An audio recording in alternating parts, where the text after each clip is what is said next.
मोरवी मैया घटोत्कचींचं त्यांचं पूजन करते. सर्वांनी त्याचा आनंद घ्या. हरि ओम. मंगलम भगवान विष्णु मंगलम गरुडध्वज मंगलम पुंडरीकाक्ष मंगलाय तनोहरि. स्वस्ति न इंद्रो दशवाः स्वस्ति न पूषा विश्ववेदाः स्वस्ति नस्तारक्ष अरिष्णेमिः स्वस्ति नो बृहस्पतिर्दधातु भद्रं कर्णेभिः शृणुयाम देवाः भद्रं पश्येमाक्षभिर्यजत्राः स्त्रीरङ्गैः स्पृष्ट्वा संस्तनभिः विवेशति विहितं यदायुः.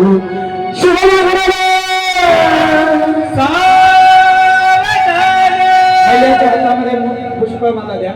सर्वात पहिले मैया घटोत्कचींना माल्यार्पण करते आणि तदनंतर घटोत्कच महाराज मोरवी मैयाला माल्यार्पण करते. बघा, ऐका थोडस. घटोत्कचजी किती सुंदर आहे की नाही? हसू नका हो, हसण्याकरता पात्र नसतात.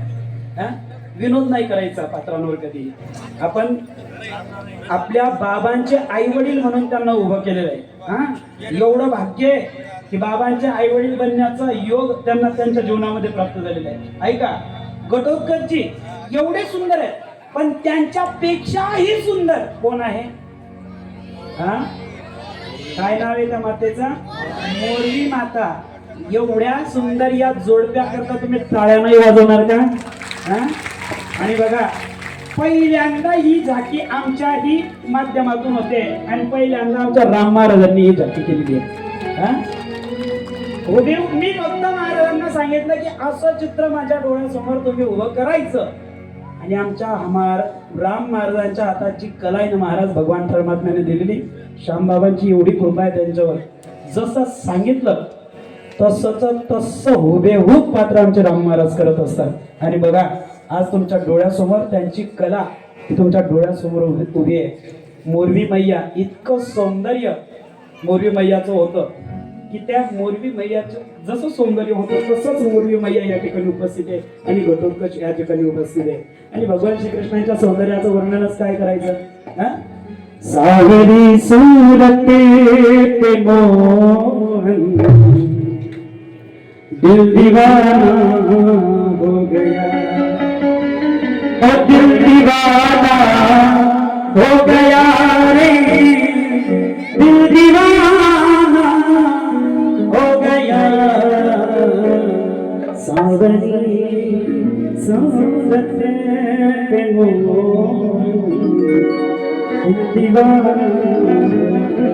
असं सुंदर चित्र.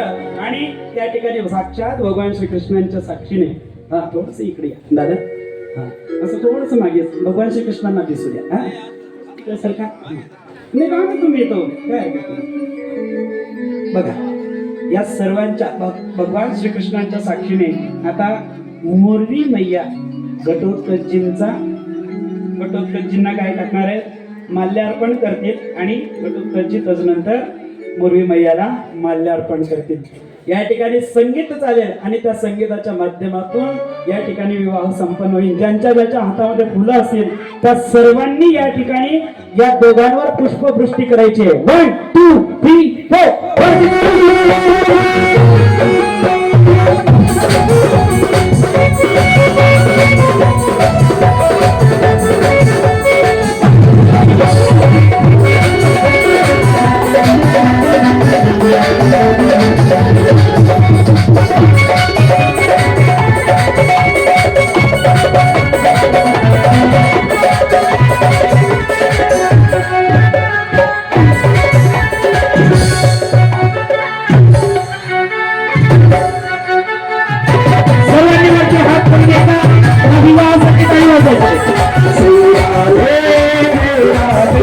Hey, Krishna,